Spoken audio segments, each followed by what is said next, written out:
met Ed in 1986 on a Little League field where our sons played, and I immediately knew that he was a special man, and he was a friend from that point on, and I can speak for all of us I know. I miss him every day, and I don't think I'll ever forget Ed. He was a great guy. So I just wanted to acknowledge that it has been a year, unbelievably it's been a year, and Ed is sorely missed. With that, we'd like to get the budget meeting started, and I'd like to introduce our first selectman, Ellen Skalatar, who would like to make some opening remarks.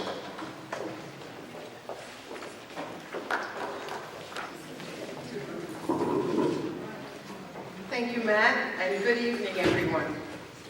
As you all know, this has been a year of transition. As Matt just reminded us, it was 1 year ago that our highly regarded first selectman, Ed Sheehy, passed away so unexpectedly. For the ensuing 2.5 months, Beth Hiller ably took over as first selectman, and we thank Beth for that. I have been serving as first selectman since July 1st of last year. I'd like to take this opportunity to thank all who have helped with this transition. Town hall staff and all town employees, members of our town boards and commissions, and the many town residents who have provided guidance and support. And I would like to mention particularly tonight, William Rosario, who did an amazing job getting this all the way cleared up tonight. There was a flood, and he really exemplified the spirit of our town employees who pitch in and do whatever it takes to get the job done.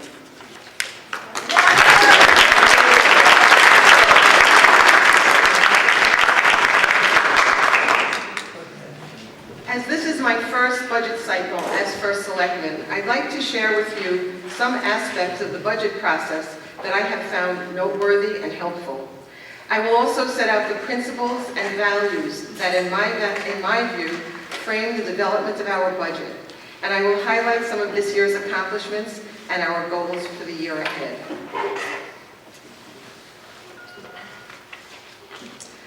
First is our budget process. And I learned this year that under our most able finance director, Tony Genovese, we always adhere to best budgeting practices. In fact, we have received the Government Finance Officer Association Award for budgeting and annual financial audit for the past several years. The second thing that I had heard but became very meaningful to me as I went through the budget process is the trust that has been developed between our Board of Finance and Board of Selectmen and our department heads. And it is a credit to Ed's leadership, to Matt Giglietti and Tony, and I hope that we continued it this year to build that trust so that we work together. And the agency heads reflect budgets that reflect their needs and identify their wants, but they make that clear to us so we can work with them to keep the budgets under control. There has been close cooperation between the boards of education and the town, and we continually fine-tune the department budgets and monitor spending throughout the year. And finally, one note about the Board of Selectmen and Board of Finance roles in this process. We have ample opportunity to review the budgets and to question the finance director and the department heads so that we can fully understand what they are asking for and make informed decisions. Next, I'd like to talk about the guiding principles, which I think frame this budget and how we think about it. First are the best budgeting practices, which I will talk more about. Of course, we always strive to minimize tax increases and to control our mill rate. But we do that recognizing that it must be balanced with providing first-rate services for our residents and investing in needed infrastructure.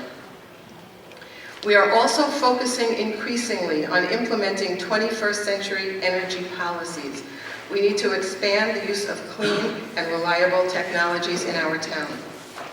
And finally, a priority which I have brought to this office is to enhance communication between town residents and town hall so that we work together to come up with the best possible budgets and solutions for all the residents. So now a bit more about our best budgeting practices. Woodbridge's budgeting practices keep us on a solid footing. These practices include, and these are some examples which Tony has taught me, maintaining a strong fund balance and a high tax collection rate, keeping up with infrastructure needs with a vetted 6-year capital plan, properly accounting for and funding our obligations, such as retiree health benefits, and making sure our debt levels are manageable. And if you can't see what those are the awards that we win every year for our budgeting. These practices and more contribute to our AAA bond rating. The AAA bond rating, in turn, helps control mill rate increases, and it's been particularly important in these last few years when we've had so many capital projects that required borrowing, and we can borrow at the best rates because of our AAA rating. We also look to minimize tax increases in myriad ways. One is exploring all grant and donation opportunities that might be available to us. I'd like to mention just a few that we took advantage of during this last year. Our business district sidewalks are funded with a state grant of approximately $200,000. The Merritt Avenue Bridge is funded in part through a state grant of $1.8 million. The Pond Willie Dam project is funded with a $600,000 federal grant. The Pease Place Playground, which you see here, received a state grant of $200,000 and is also being funded through private contributions and significant volunteer efforts. I want to mention tonight also that the Woodbridge Volunteer Fire Department has announced that it will be purchasing with its own funds of approximately $13,000 a Lucas device, which is a state-of-the-art mechanical chest compressor for heart attack victims, and we thank them for that. And finally, the town of Woodbridge was the recipient of a $3 million microgrid grant from the state of Connecticut. It was the highest grant to any town and was matched only by a grant to the submarine base. And I'll be talking a little bit more about that in a moment. So as we look at minimizing tax increases, there are other factors that we take into account as well. We are always exploring cooperative purchasing and economies of scale, and that's been expanding in the Bethany, Orange, Woodbridge Area District through the Council of Governments and other governmental entities. We're also looking to build our tax base. We're promoting our businesses and our business district and successfully launched the business section of our website this year. It's important that we keep a focus on the Route 15 Exit 59 DOT plan. I will say that the state is moving at glacial speed on that project, but thinking about this, I was going to say, but we're going to light a fire under them and try to keep that moving the best we can. They will be coming to Woodbridge on May 22nd. I'll speak more about that to talk about and update us on the plan. We're also going to be working together over the next months to determine our vision going forward as we revise our plan of conservation and development. And I hope you will all be available to attend the charrette on May 17th.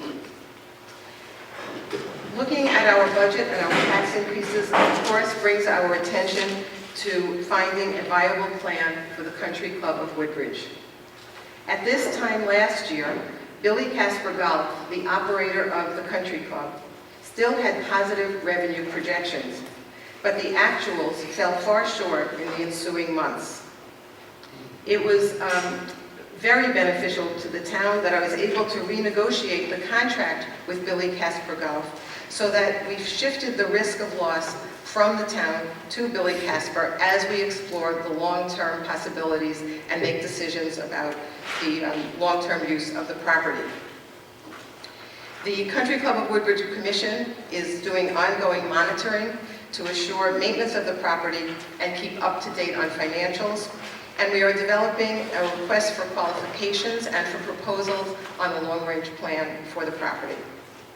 Another thing I want to mention, which is so important in keeping our budget on track, is the cooperation between and among town departments and agencies.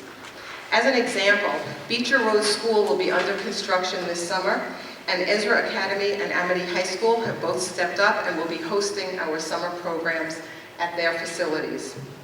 Also, the Inland Wetlands and Fire Commissions worked diligently in good faith to reach a compromise in a case that many thought would never be settled.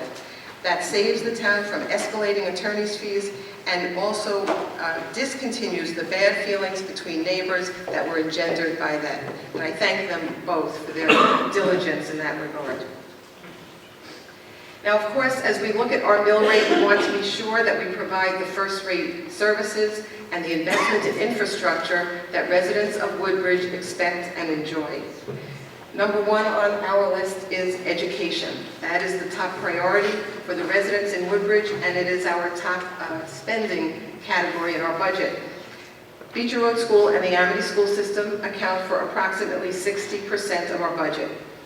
Beecher Road School is 29.95%, including capital expenses and debt service. Our young children are thriving and excelling in myriad programs at the school. And as I know many of you here know, the referendum on the Beecher Road School renovation project was the first referendum to pass with the necessary 2/3 vote at the first referendum. So that's a real tribute to the work of the board.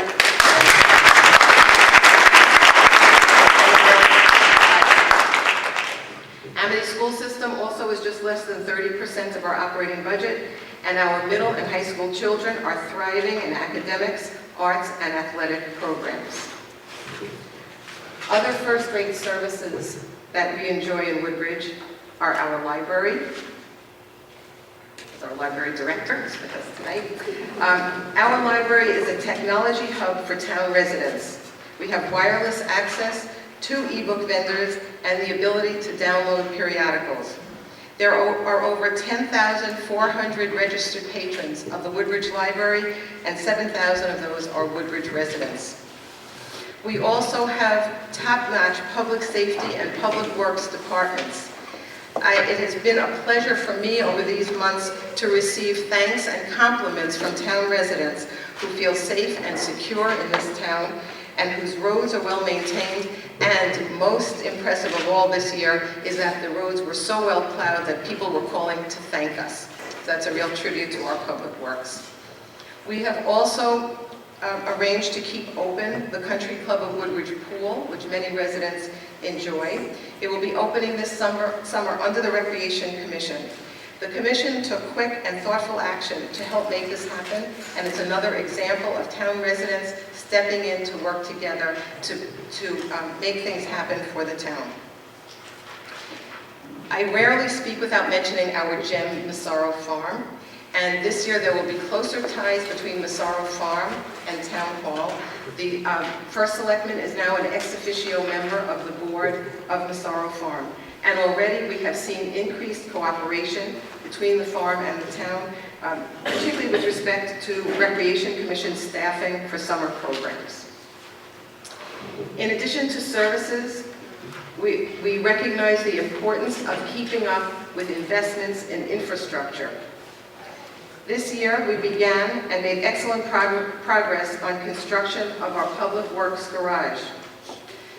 What many of you may not be aware of is that the Building Committee and the Board of Selectmen have unanimously voted to name the building for Ed Sheehy, and we look forward to that ceremony in the fall. With respect to our town roads, we have an ongoing plan to maintain and improve more than 80 miles of road. We are installing the sidewalks in the business district. We expect completion in the fall.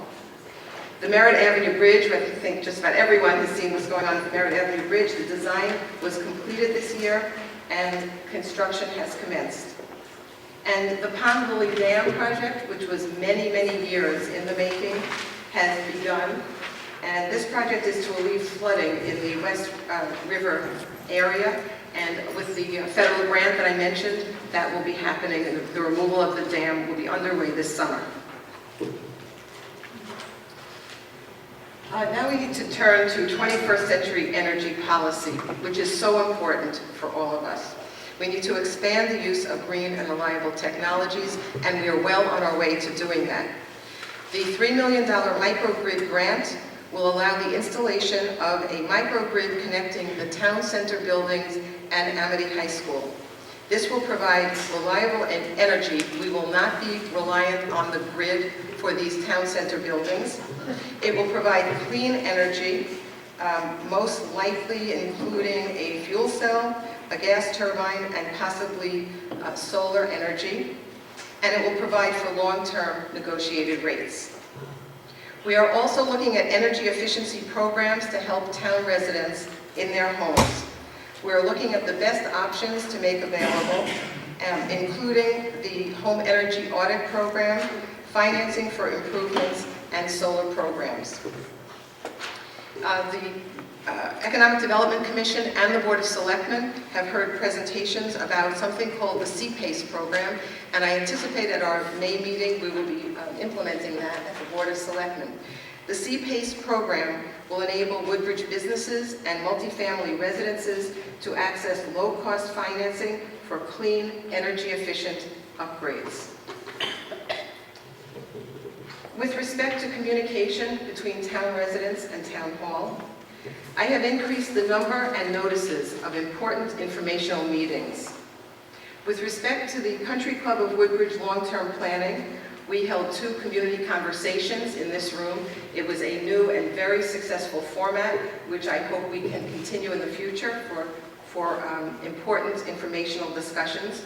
There was an additional informational forum. There was a joint meeting of the Board of Selectmen, Board of Finance, Town Plan and Zoning, Conservation and Golf Commissions, and additionally a joint meeting of Town Plan and Zoning, Conservation and EPOP. With respect to Beecher Road School, we had a special informational meeting that was in addition to the usual special town meeting. Voters were well informed by the time of the referendum, and in fact that may well have been one of the reasons that we had such success with the referendum when it came up. We are updating the town website. We've launched the economic development section, and other changes are in the works. I hope you all know, but if not, you all know now that we launched our Facebook page. We have over 100 fans already, and I hope you will sign up and let your friends know as well. This is a good way for people to keep up and get information about what's going on in town. I don't know if you can read it up there, but you can like us at facebook.com/WoodbridgeCT. We are developing a listserv for town updates and an e-newsletter. And we executed a contract with Uverse that now covers, so that AT&T subscribers can now have access to recordings of town meetings. With respect to this enhanced communication, there are many events coming up. I hope you saw the flyers out in the hall that set them out, but I'll just go through them for a moment now for people who aren't here. The Route 63-67 construction project will be described at a public meeting on Tuesday, April 29th at 6 o'clock in Town Hall. The Amity budget referendum, just to remind everyone, is Tuesday, May 6th in the Center Gym. It's right here. I have asked United Illuminating to come back and do a second update on their tree trimming plan. This is not something that they are routinely doing in towns, but because people in Woodbridge are very interested, they were here once and they will be coming back again. That will be Thursday, May 15th at 7 o'clock in the Center Gym. Let me just say about all of this, if you like us on Facebook, you'll get notice of all of these. The Plan of Conservation and Development charrette is so important for everyone to make their best efforts to participate. That will be Saturday, May 7th from 9 to 3 here in the Center Gym, and continued on Thursday, May 29th at 7 o'clock. The annual town meeting is on Monday, May 19th at 7:30, and the public meeting on Route 15, Exit 59 that I mentioned will be on Thursday, May 22nd at 7 o'clock in the Center Cafe, and I encourage you to attend so that the Department of Transportation feels the urgency to move that project along. And finally, why we care. Most importantly this year for Bob and me is that we became grandparents. This is baby Georgia. And I think looking at this picture tells us why so many of us are working together to make Woodbridge a great town and secure the future for our children and our grandchildren. And on that happy note, I will turn this presentation over to our most able Finance Director and Administrative Officer, Tony Genovese.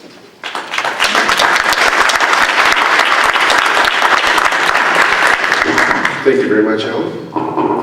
Excuse me 1 second. The preliminary 2015 budget for your review. is there are copies out in the hallway if you'd like to get a full, complete copy of our budget document. It's also on our website. If you'd like to download it off our website, you can also get it there also. And the proposed budget is a mill rate of 35.13, which is just under 1 mil increase from the current mill rate, or 2.9%. The original budget increases from department heads were in slightly over 6%, and the Board of Selectmen and Finance did a careful line-by-line review, identifying needs versus wants of each department and working closely with the departments to come up with the budget you have before you. In addition to the review of the operating budget was also a line item review of the capital requests from each department.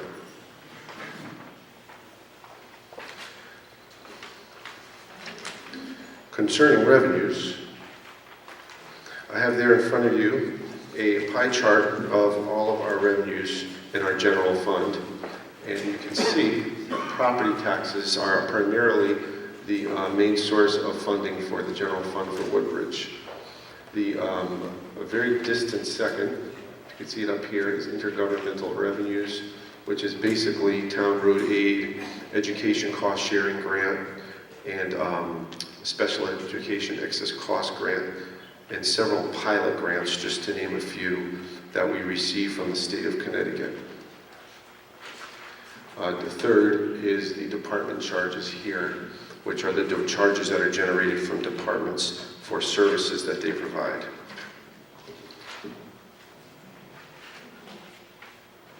So some highlights for you in our general fund. The property tax levy increase is 3.28%, or $1.35 million over last year. That's essentially the total increase in property taxes that needs to occur to support the budget. You'll notice that the mill rate is lower than that, because then that is divided amongst the grand list to come up with the mill rate and a 2.9% increase in the mill rate. So state grant revenue increases about $75,000, largely due to an increase in town road aid, which is nearly $120,000.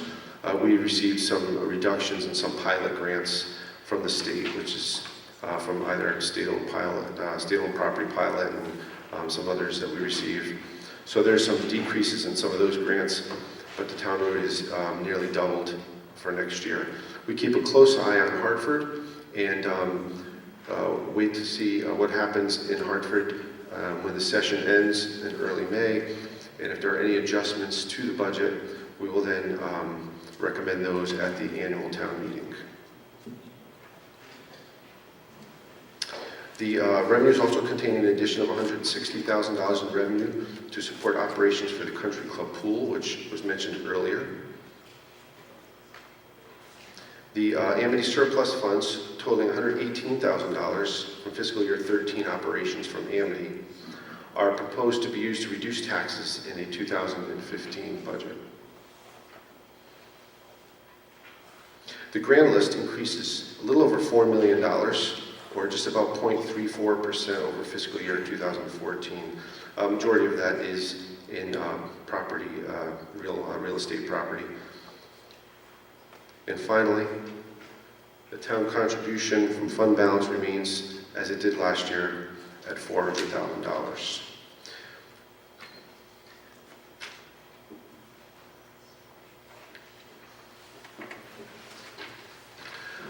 Next, I wanted to just run through some major highlights in our expenditures. Our two largest departments, as Ellen indicated, are the Woodbridge Board of Education and Amity, and those are just about 30% each. And that's followed by third is public safety. Public safety is police, fire, EMS, and all the departments that are involved in the safety in the town of Woodbridge.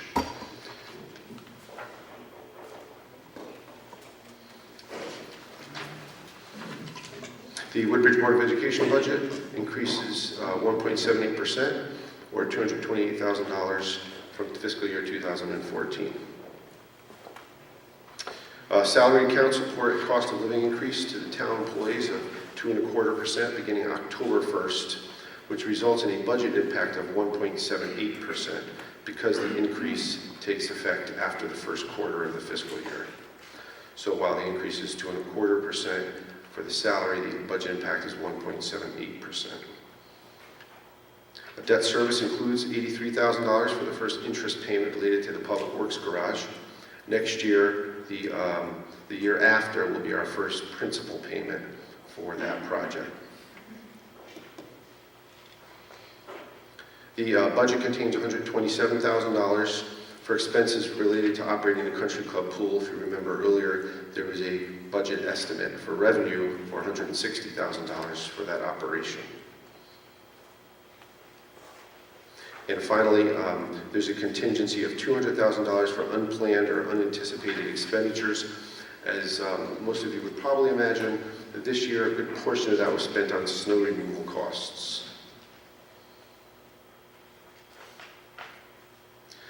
The Woodbridge portion of the Amity Regional School District budget at the time that the budget was recommended at the Board of Finance was an increase of 3.12%, or just over $400,000 from the prior fiscal year. You'll see later on in the presentation there's actually a reduction to that number based on latest available information.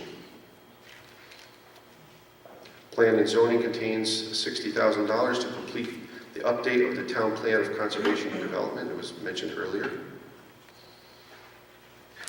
The Billy Casper golf contract was renegotiated, as Ellen mentioned, to eliminate the potential risk of loss under the previous agreement, which fixes the town's sum for golf operations at $195,000. In addition, the town is responsible for facility upkeep costs of $69,000. So if you add that to the country club pool figures that were mentioned earlier, it's about $232,000 in operating costs for the facility. Keep in mind that there's also a debt service for acquisition of the country club property, which is about $407,000. So I just wanted to outline some of those costs for you so that you understand sort of the areas where they are in the budget.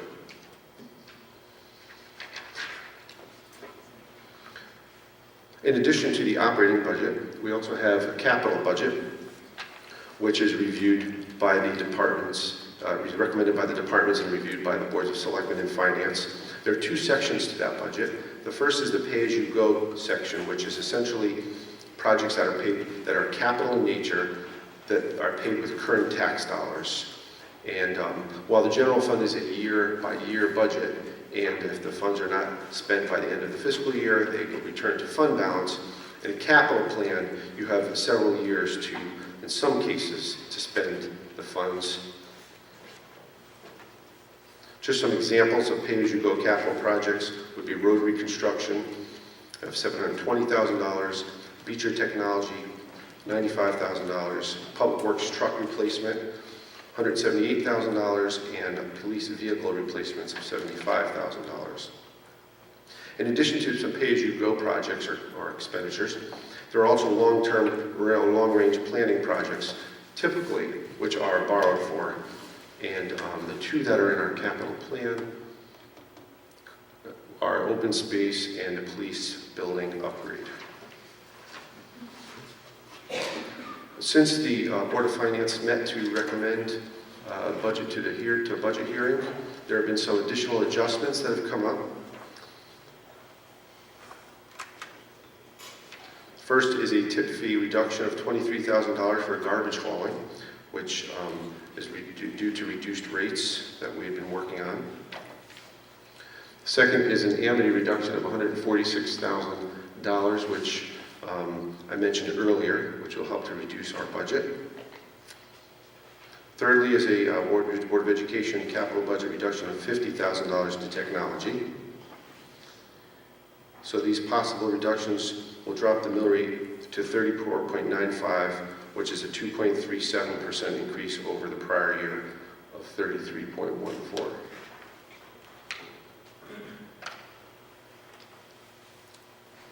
So those are some of the highlights of the budget.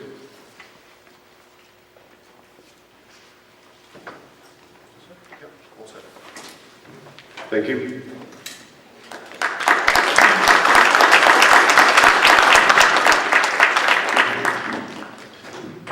Thank you, Ellen and Tony. I think it was very informative. As you can see, with the Board of Finance approved those last few items that Tony had up there, the tax increase would be 2.37%. And considering what we started with, I think it's an accomplishment that we should all be proud of, that we've got the budget to that point. And we couldn't do it without our terrific departments in this town. We have the cooperation of every department. They work with us and they keep us informed of their budgets, and that allows us to keep this budget where it is. I'd especially like to thank the Board of Education and Dr. Stella and his team. Obviously, they're the biggest budget that we have control over. Amity, we have no control over. That's a separate vote. But needless to say, in the years before Dr. Stella, our relationship with the Board of Ed could have been called confrontational at times, but Dr. Stella recognizes not only the students and the importance of educating them, but also he has a great deal of respect for the taxpayers, and the transparency and the upfront information that he provides and his team provides to us is a terrific asset. This year is a good example. As his surplus grew, he saw the need to talk to us about that and how we could use that to benefit the townspeople, and also it gave him the opportunity to lower his budget request from an original 2.7 to 1.7 or something like that. So we do appreciate your cooperation, Board of Education and Dr. Stella. Okay, with that, as we always do, we're going to go through the budget. If you have this document, page 43 is a summary of all the various towns' departments. We have representatives from most of the major departments here. Hopefully, if you have a question, we can answer it or they can answer it. There are no votes taken at this meeting. The primary purpose of this meeting is for the Board of Finance to ascertain what the people of the town feel about this budget. And we'll be meeting Thursday night to perhaps change what we send to the printers for the annual town meeting is May 19th. And then, of course, on May 19th at the town meeting, and provided there is a quorum, there is a chance to vote at that point to increase any budget items up to their original request or to further cut the budget. So that is basically the way that we move forward with this budget. So with that, again, if you have a question or comment, I ask you to please come up to the microphone, identify yourself and your address, and ask your question. So we'll start with the Board of Selectmen, which we've proposed a budget of $470,200. And again, if a question pops up after we've gone through the department, we'll be happy to go back and revisit that budget. The probate court of $13,500, which is a contractual amount. The town clerk, $208,402.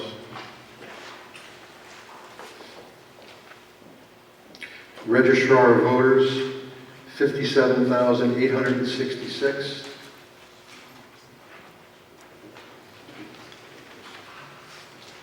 Government access television, $21,772. General administration, which I believe the primary expense there is insurance for the town, $273,416.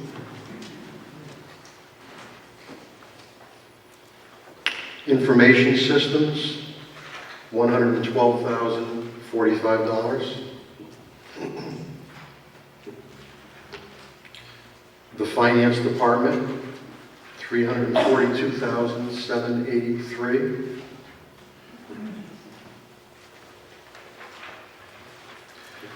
Tax collector, $133,931.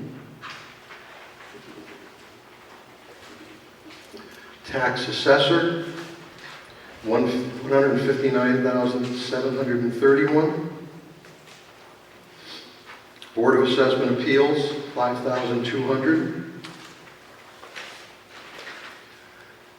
The Board of Finance, $246,340. And again, as Tony said, the largest part of that is the $200,000 contingency fund that we carry.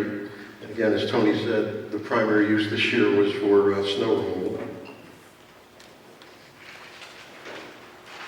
Town plan and zoning, $97,699.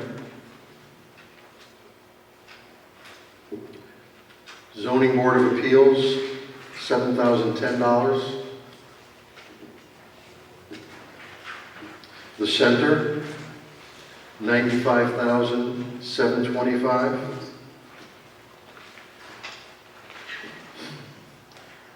The former fire station, $10,800. Country Club of Woodbridge, $259,060.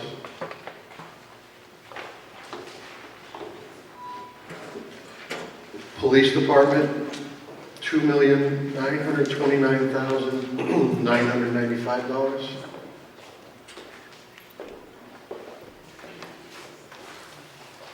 Yes. Paul Greenberg, 24 Specter Road, Woodbridge, Connecticut. Question on the Country Club of Woodbridge. Have we not brought the gas line up to the Country Club of Woodbridge? No, it's not there. Okay. And as we are talking about the Country Club of Woodbridge, do we heat the water at the pool? Yes. Now, how many of us have pools at their home that don't heat them? How many people go to a public pool that heats the water? We're talking about a $19,000 expenditure to heat a public pool that probably 40, 50 residents may use. It's a little bit over the top. It seems like it's a wasteful expenditure. And if we look at our pool cost, and we take the number of residents that use it, we probably could buy them all a pass to the Woodbridge Club. I mean, we're talking about, when you look at the pool in the Country Club, you have expenditures of $387,000. Tony mentioned that we still have debt service of $407,000. So we're still paying $800,000 for an underutilized facility. And now we're heating the water. I find it hard to believe that I keep my house cool and we're heating the water for the air. We're heating the air. So I have a problem with, as a taxpayer, heating the water in the Country Club, the pool Country Club. If I'm not mistaken, John, do you know there are more than 50 people that belong, right there, to the Country Club? There were 147 families that joined. Multiply that at 4 people a family, and give the estimation of the total number of people that used the pool last year, at a profit of $32,000 we made. The $32,000 profit was probably covered the $19,000 cost of the pool. By the way, I don't own a pool, I don't have a pool. You look at this, our town now has 2 pools. What people have. We have a Beecher Road pool. We don't heat the water there. We heat the air. You ever swim in the water there? It's cool. I don't know why we have a summer outside of the pool that we're heating. To me, it's a little ludicrous where we're spending our town's money. So it's $800,000. It's only a guy. Correct, Tony? Yes, it is a pool. Pardon? No, that's correct. It's $800,000. You also made a statement earlier, Tony, that we took another $400,000 out of the capital surplus account. Same as last year. Is that that's what I'm quoting you with? The total expenditures, a couple things on the Country Club. First of all, the total expenditure, operating expenditures is $232,000. That's because there is a, aside from the $127,000 pool budget which you have there, there's also a revenue estimate of $160,000 in pool membership fees. So if you take that into consideration, that gives you the $232,000. In addition to that, there's a little over $400,000 in debt service. That was to acquire the property. All right. Tony, you mentioned earlier that on page 78, Country Club of Woodbridge, Country Club of Woodbridge expenditures, our exposure is limited to $195,000. Right. But your budget only has Right, that's correct. Actually, that was something that happened a little later. The Board of Finance will have to admit that on figure. It should be 195, you're correct. Okay, so that is That is an error here in the budget, correct? Yeah, we have to update that as a, you know, Okay. in the process. Okay, in your budget, Tony, can I ask you some open Sure. questions? You mentioned earlier that we took $400,000 from our surplus the previous Correct. year, and we're doing it again this year. Correct. So we are spending... It's not for it's for the entire budget, but I understand. Yeah. So we are spending a total, the 400 from last year and the 400 from this year. We are taking 800,000 out of our reserves to lower our taxes because our expenses are outpacing our revenue.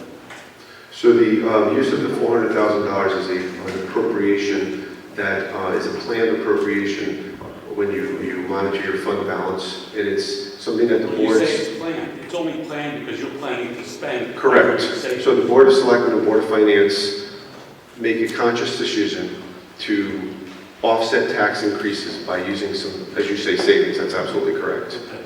All right, so it's 2 years in a row we're spending our So- prior savings. Well, it's just 25 that years, it's forever. we've always done it, and some years you spend it, some years you don't. It depends on the operations and how you do financially in that particular year. In this past fiscal year, I believe we used about $260,000 of it. There's a line item you call investment income. The 2012, 2013 shows 26,000. Correct. You're expecting to make 50,000 in the 13-14 budget, Right. and then you're planning to make 50,000 again. Right. Now, in the last 3 years, I haven't seen the interest go up on my cash flow. Right. Now, do we really expect to make the 50,000? That's certainly something we can review, and we'll continue to review, and if we don't think so, we can certainly reduce that.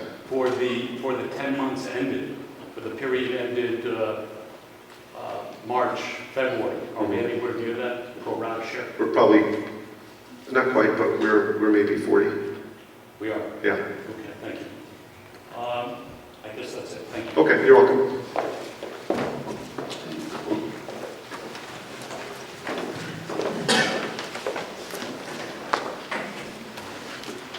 Okay, I believe the last, Mr. Chairman, yes, before you get started again, I wonder if I could ask a question.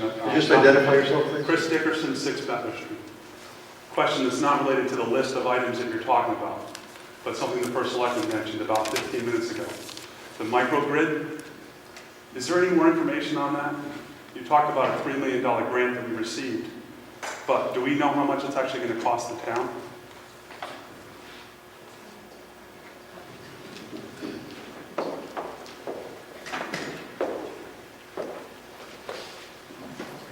The microgrid is not going to cost the town anything.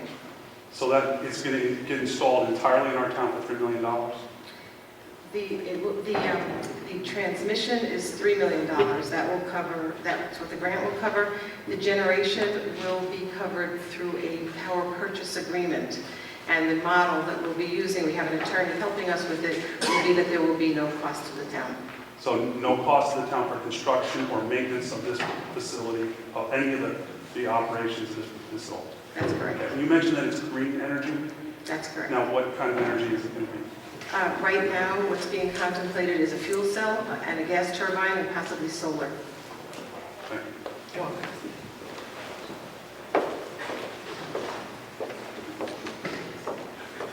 Okay, once again, police, go ahead.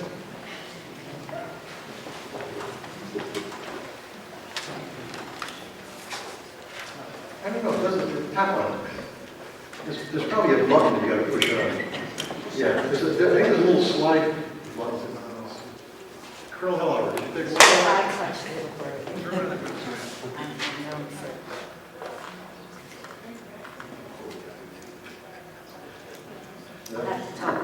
There you go.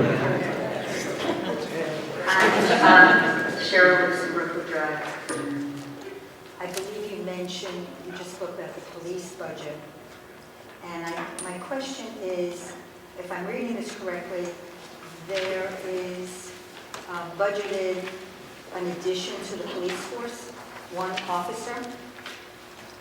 And there's also a budget for overtime, 36.36%.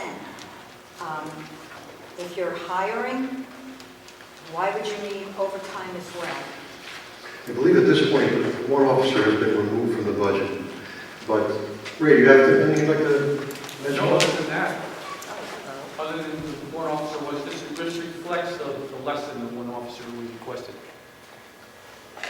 So this is not correct? No, it is correct. The board finding this number is correct. We removed, as you can see, the board of selectmen had proposed $2,991,000. The board of finance proposed $2,929,000. We removed the one officer. So there's not an additional officer. Okay, and then you come up with the amount of money that is budgeted for overtime? I don't understand the question. Well, it's an increase of over 36%. How do you judge that? What's the basis from which you work forward to get that figure?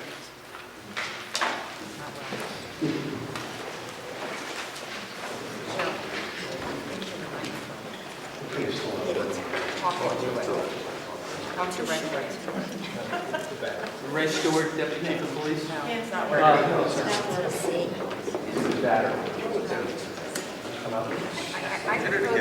that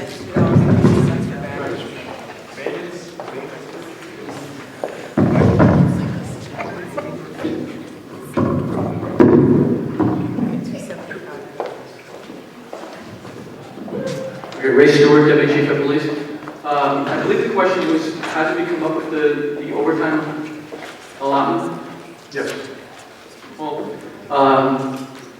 we computed based on the requests for officers for, private duty jobs, as well as road work that's done in town during the year, special assignments that either the town needs a police officer or it's needed by any of the department heads here in town. Okay, thank you.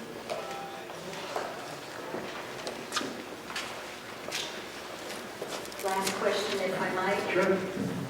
The projection of $40,000 return on the pool, what was the return this year to get to that figure?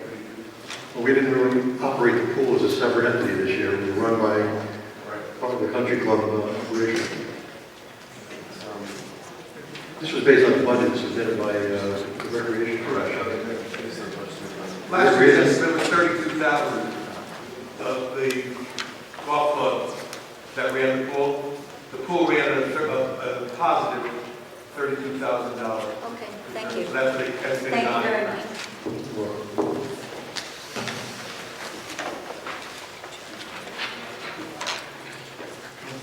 Okay, Fire Commission, $681,682.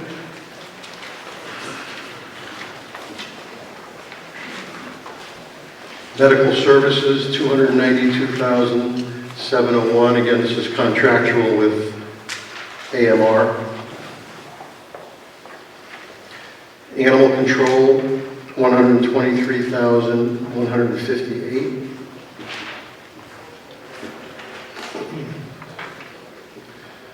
The Building Department, $167,305.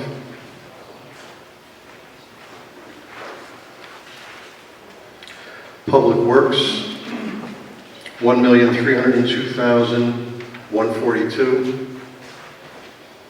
Again, while we don't want to mention anybody in particular, I think with this horrendous winter we just went through, the Public Works Department is to be commended for being out there for every one of the 16 or 18 events that there were this year. They did a terrific job. Waste Management, which of course is the transfer station primarily, $525,267.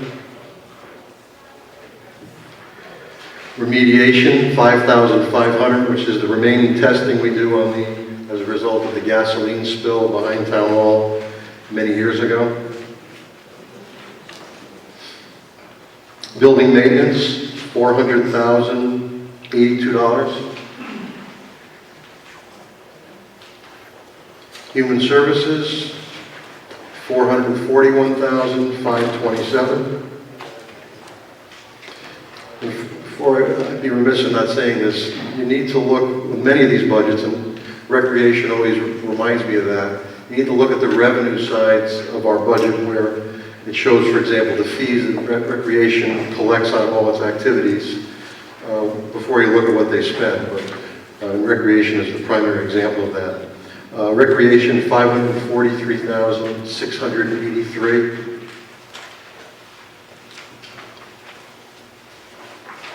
Pool and gym expense, and this is at the Beecher Road School, $93,576. Parks Department, $255,404. Again, they take care of all the fields and the grounds around the various buildings. That's their primary function. Country Club Pool, $127,975. Thomas Darling House, $8,838. Library, $787,081. Conservation Commission, $2,700. Economic Development Commission, $1,700. Inland Wetlands Commission, $54,184.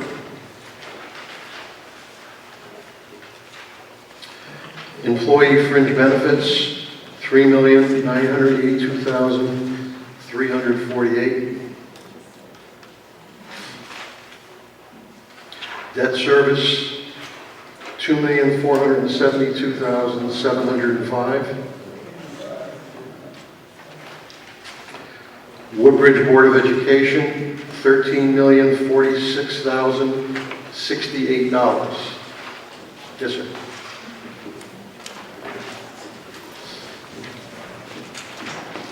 Phil Rothwell, 50 North Rexford Road. Hello, Dr. Stella. Nice to see you.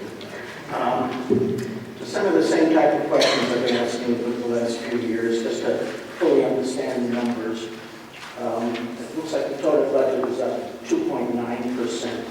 I'm interested in the staffing, first off.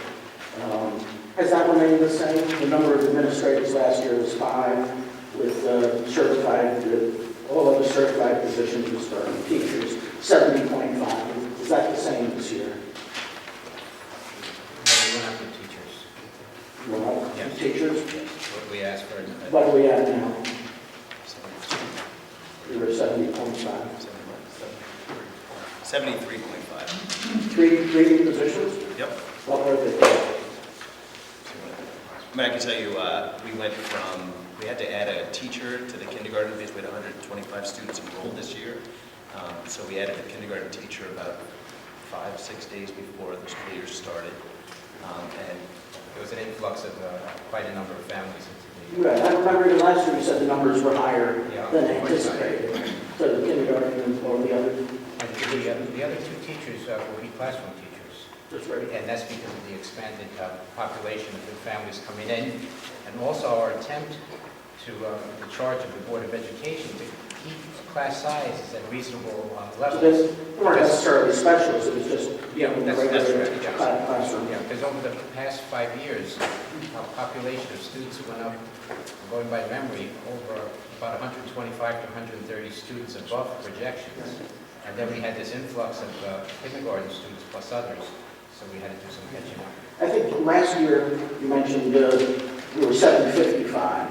Do you know where we're at now for the total numbers in the school? No, we're at approximately 770. So you don't need more. Also, in the past we've referred to a 2011 report. I forget from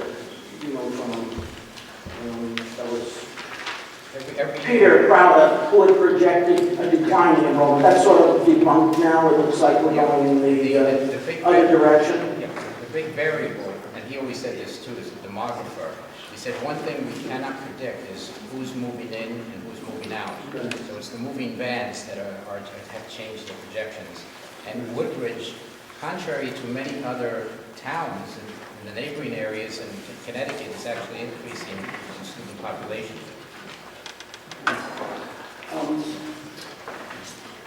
In the past, we've mentioned that we have a very senior faculty, which is a good thing. I'm looking at some old numbers, which I didn't have time to look at the most recent ones. But back in, I think, 2012, 2013, over 40% of the staff had over 16 years experience or something like that. Again, just in general, it was like 70% of the staff had more than 10 years, which is a good thing. But based on that, do you anticipate the number of retirements in the next 5 to 10 years? Or is that, that's another sort of unknown. Well, it's hard to predict when people are going to retire. That's a good question. What we do is we have a carefully monitored staffing grid, so we see where everyone falls on the grid. It's good in one way to have a senior staff, but if everyone's on top, that means 1 year everybody's going to leave the school, and you're going to have a lot of new people, and you cannot keep the continuity of philosophy and so on. So with a carefully monitored staffing grid, there are retirements each year. They've been averaging 1, 2 a year. So in a gradual way, we're going for eliminating the bubble and having more of a distribution of people along the line. So this past year, for example, there were 2 retirements.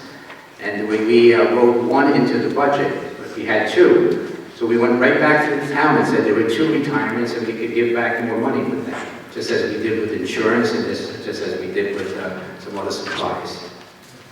Does that answer the question? Yes, it does. It seems obvious that we're replacing a senior faculty, but we're getting someone who's not a senior, so I guess they're probably coming in at lower on the pay scale. Is that a safe assumption? And I would also assume they probably have different pension package than in previous years. Well, it's been a major cost savings for us as far as the way we have adjusted staffing, and the town has benefited from that too. But one thing we won't sacrifice is quality. So we go on the mantra, we have to have high quality teacher, and if it's a lower price, and usually it is lower, then everyone benefits from that.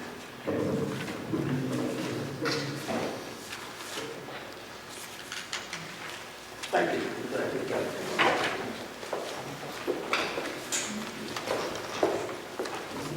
Robert McLean, 181 River Road. I have a question under the employee benefits.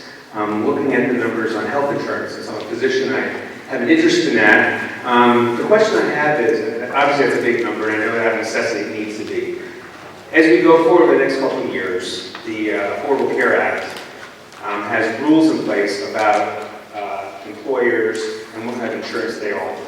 And so the question I have is, if in fact, is the town looking at the question whether they have the so-called Cadillac plan, which has lots of implications regarding, employee, the need for employees to contribute more and what the tax implications are for the town.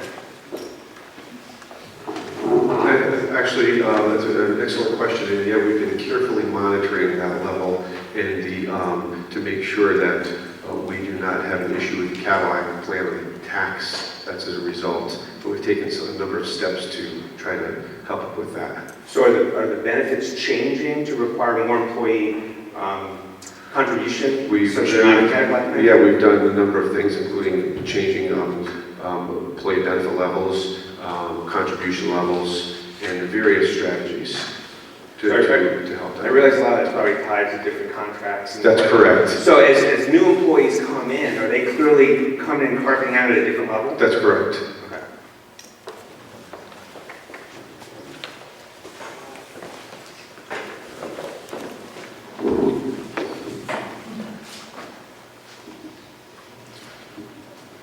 Okay, the Amity Regional School District, $13,391,853.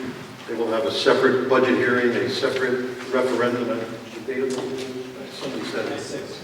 May 6th? May 6th. There'll be a machine vote right here. And finally, transfers from general fund, which is our capital plan, which are outlined in the various pages of that. $1,563,284.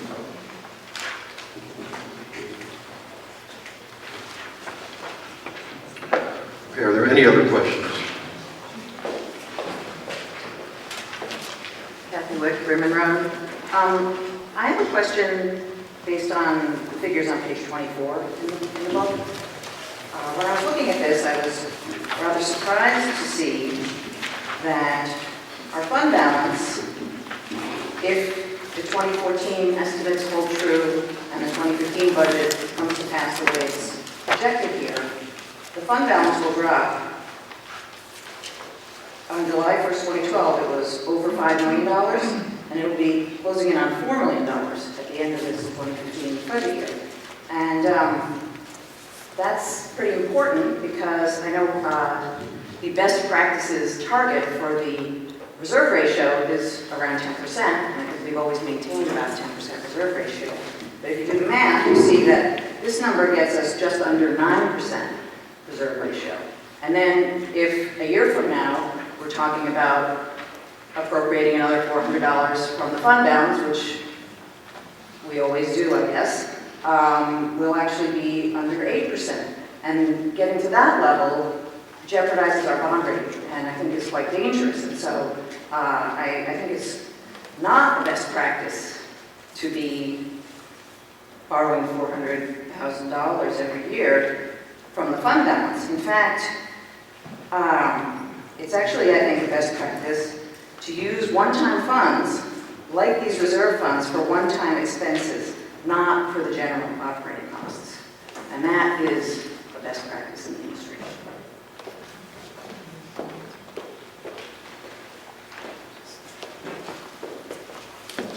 Chuck Pine, 162 Center Road. The first selectman in your presentation, one of the highlights was to focus on minimal tax increase. I would suggest the starting point should be a tax decrease, not a starting point of how much it's going to go up. And Sonia, for example, our next door neighbor, just had a tax reduction, a mill rate reduction, so it's certainly possible in this climate. Several people who I spoke to on the way in got a copy of the little table that was put together. And for those of you who don't have it, just looking at what the town budget for ed education, just the town budget numbers per capita, we are over $500 more per person, not per household, but per person, than similar towns in Connecticut to Woodbridge. Get my arm extenders on for this, just to give you a couple of them. Towns that we compete with for residents, like Guilford, for example, $1,426 per capita for their town government. Madison, $1,272. We're at $2,144 with this budget. Now, what that means is that obviously we're not in a bubble here in Woodbridge, and people like to think of Woodbridge being a relatively wealthy community, and we can handle it. But let me tell you where it hurts everybody in this room and everybody watching on TV. It's in your property values. Because we have to compete with these towns for people who want to move into these towns, you have to bring the price of your property down, the price of your home down, if you're going to compete with those people in other towns on the total cost of the home you move into. So everybody in town is being hurt by this very, very high amount of money that we're spending on our town government. I would put to the Board of Finance and the Board of Selectmen that you look at these numbers hard and start going in a different direction from up and up and up. Please start going down. Because as the realtors in town will tell you, Woodbridge is becoming tougher sell economically. And you can cite chapter and verse of a particular house here, a particular house there. I'm not going to do that. But I am going to say that these numbers don't lie. And we're in a competitive market here. And we like to keep our residents competitive. And all these towns have good education. All these towns we compare to are rural in nature. They're all close to a big city. So they do a lot of the same things that we do here in Woodbridge. The difference is our taxes. And if it isn't a problem yet, which I believe it is, it's going to get worse if these numbers keep going up. So please consider rethinking these numbers and start to bring them down. Thank you. I would love to respond to your numbers, but I've never seen them. I mean, how do you expect us to answer? I know the way numbers can be skewed to make them look right, but if you include things, first of all, you're saying it doesn't include education? It does not. This is because the issue here is how much the town government costs. Education's a different kettle of fish. Everyone's very pro-education. I think the passing of the bond issue proved that, so that's not even open for a conversation. It's just the town government itself. Good, I'd love to see them and go over them with Tony and see where you're coming up with. I will email you the day that we actually have hard copies of every one of those town budgets and the page that we took the numbers from and where the census figures came from. So this is just doing a little bit of homework on the web and doing the math. And I'd love to be able to stand here and tell you that I could envision a way we could have a tax decrease. I honestly could not do that. The people in this town, I think, demand a certain level of services, and short of cutting just about every service in this town to get a tax decrease, I just don't think that's what the people in this town are looking for. Maybe you are, but I think the vast majority of people in this town, number one, value education, and they value the kind of services we provide. So if you have some ideas of where we could cut this budget without drastically affecting services, I'd love to. Well, I'm humbled and surprised the chairman of the Board of Finance would make that request to me. So I would ask you to start where the ducks are. Look at the biggest numbers in the budget and see if there's savings in there. And then you go to the smaller stuff. But I would hope that by the time we got to this point, those conversations would have been had. I don't think they have been. And like I said, I will share these numbers with you. They're all matter of public information. And I would also argue that these other towns also have very good services. Some, in fact, have things like sewers, which are included in the budget, and their per capita is still lower than ours. So I think we're making ourselves non-competitive here. That's the point. Dr. Alan Davidson, 15 Edgehill Drive, Woodbridge, and I've been in town for 42 years. The one thing that this town does not have is a commercial center like these other towns. I do not know, and I looked in the budget, how much of the property taxes are from business. I doubt seriously if ours is at the same level as these other towns mentioned. One of the reasons I like our town is it is not a commercial town. This doesn't mean I don't want things down at the flats. I'd love to have more businesses down there. But I don't want our town to look like the downtown of Derby. I want our town to have the center that it has now. Do we have any idea what the number is for the budget that comes from business?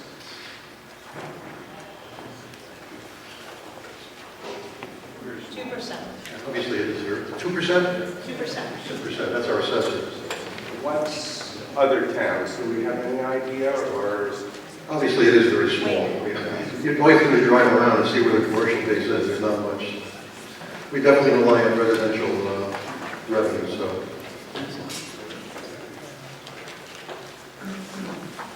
Yes. I just noticed a line item that I missed, and I'm just curious what this represents. For the Board of Selectmen, for administrative officer, it went from $45,000 to $60,000. The position been added, or is there a change in the description? Yes, we have a new administrative officer, or assistant administrative officer. Tony is actually now the administrative officer.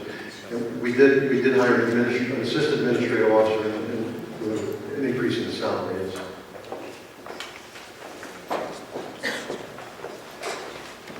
Any other questions? Okay, as I stated earlier, the Board of Finance will be meeting Thursday night to discuss tonight's meeting. I'm sure we're going to approve the changes Tony suggested, which will bring the tax increase down to 2.37. And then at the town meeting, that'll be the next opportunity after Thursday night to affect changes in this budget. Thank you all for coming.